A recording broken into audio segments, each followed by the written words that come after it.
మన ముకుంద జ్యువెలరీలో republic sale flat 10% on VA అన్ని జ్యువెలర్స్ మీద నూతన బ్రాంచెస్ జూబ్లీ హిల్స్ మరియు వైజాగ్ లో అతి త్వరలో ప్రారంభం.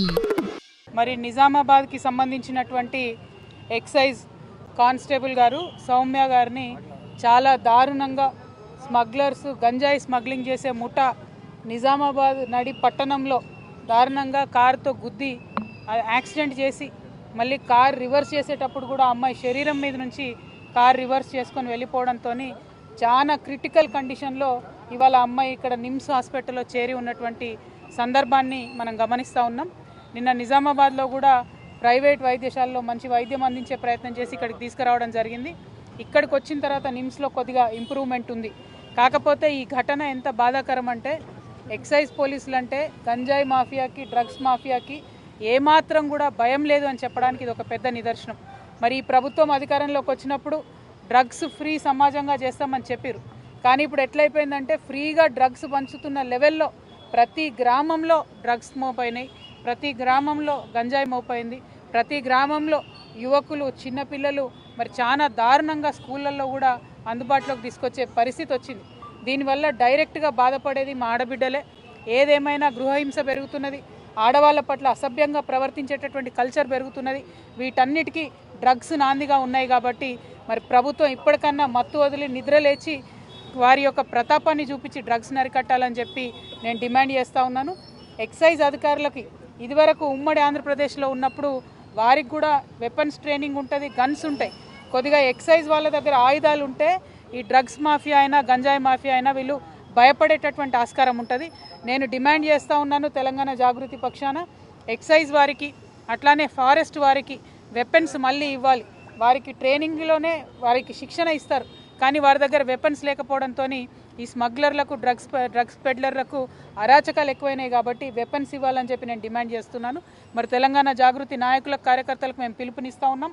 ఎక్కడికక్కడ గ్రామాలలో జిల్లాలలో కూడా డ్రగ్స్ మహమ్మారి పెరిగిపోతూ ఉంది. కాబట్టి మీరు చాలా షార్ప్గా ఉండండి. మరి పోలీస్ వాళ్ళకి ఎక్కడికక్కడ సమాచారం అందించండి.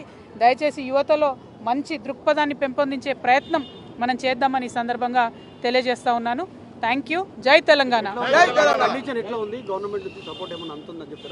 కండిషన్ క్రిటికల్గా ఉంది. కుటుంబ సభ్యులనైతే నిజామాబాద్ మేము మళ్ళీ ఒకసారి కూడా వారిని ఆదుకుంటాం, జాగృతి తరఫున అండగా నిలబడతామని చెప్పాం. ప్రభుత్వము డిపార్ట్మెంట్ వైద్యం అందిస్తూ ఉన్నారు. కానీ అసలు ఒక గంజాయి స్మగ్లింగ్ చేసే ముఠాకి మేము ఎక్సైజ్ కానిస్టేబుల్ ఢీ కొట్టచ్చు అనే ధైర్యం వచ్చింది అంటేనే యాటిట్యూడ్ చాలా మారిపోయినట్టు అర్థం, విచ్చలవిడితనం పెరిగిపోయిందని అర్థం.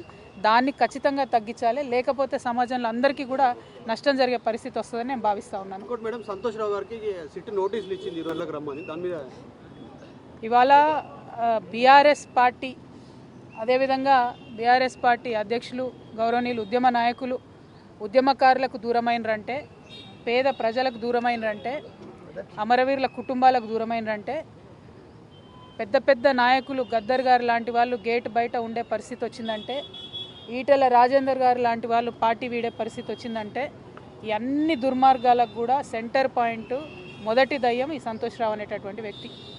మరి ఆ సంతోష్ రావు గారిని సిట్ ఇప్పుడు పిలిచిందని చెప్తూ ఉన్నారు ఫోన్ ట్యాపింగ్ విషయంలో. కానీ ఈ ముఖ్యమంత్రి గారు, ఈ గుంపు మేస్త్రి గారు, ఆయనకు ఉండేటటువంటి ప్రధాన గూఢాచారి కూడా ఈ సంతోష్ రావే.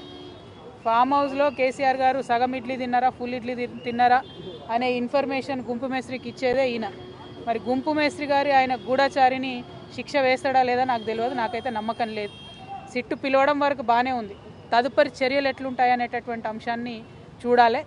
అదేవిధంగా మరి బీఆర్ఎస్ పార్టీ కార్యకర్తల నాయకులు కూడా గమనించుకోవాలి.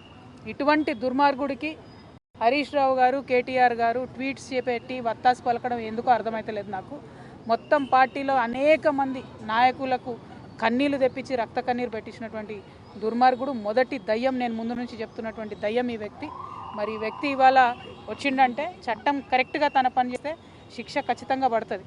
కానీ గుంపు మేస్త్రి గారు ఈ గూఢాచారిని కాపాడుకుంటాడని చెప్పి నేను అనుకుంటా ఉన్నాను.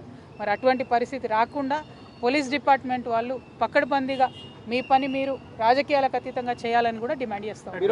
టానిక్ విషయంలో కానీ గతంలో ఆయన మీద వచ్చిన అవినీతి ఆరోపణల పైన కూడా ముఖ్యమంత్రి చర్యలు తీసుకోలేకపోయిండు, ఇంటర్నల్ ములాఖత్ అయిపోయిందని మీరు గతంలో ఆరోపించారు. ఇంత చెప్తా ఉన్నారు, మరి కేసీఆర్కి తెలియదా? కేసీఆర్ పక్కనే ఉంటున్నారు కదా సంతోష్రావు గారు. నేనేమంటున్నా అంటే ఒక్కొక్కసారి మన నీడను కూడా మనము గుర్తించలేనటువంటి పరిస్థితి వస్తుంది.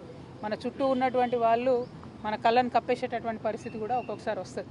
మరి అటువంటి పరిస్థితుల్లో ఉద్యమకారులకు దూరం అయ్యి అలా బీఆర్ఎస్ పార్టీ ఓడిపోయి ఆగమయ్యే పరిస్థితి వచ్చింది. మరి ఉద్యమకారులకు ఉద్యమ నేతను దూరం చేసిన పాపం మాత్రం ఈ దయ్యాన్ని వదిలిపెట్టదని నేను అనుకుంటా ఉన్నాను. కానీ మళ్ళీ చెప్తున్నా, నేను గుంపు మేస్త్రి మీద నాకు నమ్మకం లేదు. గుంపు మేస్త్రి గారి గూఢచారి ఆయనను కాపాడుకుంటాడు అనేటటువంటి ఒక భయం అయితే నాకుంది. అందుకే నేను డిపార్ట్మెంట్ వాళ్ళకి అప్పీల్ చేస్తూ ఉన్నాను, పక్కడబందీగా వెనకాల ఏముందో ఇన్వెస్టిగేట్ చేసి తీయండి. Thank you. జై తెలంగాణ. మిమ్మల్ని కూడా పిలుస్తుంది అంటారు కవిత గారు, మీరు హాజరవుతారా అంటే? గతంలో మీ ఫోన్లు, మీ కుటుంబ సభ్యుల ఫోన్లు కూడా ట్యాప్ అయినటువంటి అనుమానాలు మీరు వ్యక్తం చేశారు. మీకు కూడా సిట్ నోటీసులు ఇస్తుంది అనుకోవచ్చా? చూద్దాం ఏమవుతుందో, నాకైతే తెలియదు. Thank you. జై తెలంగాణ.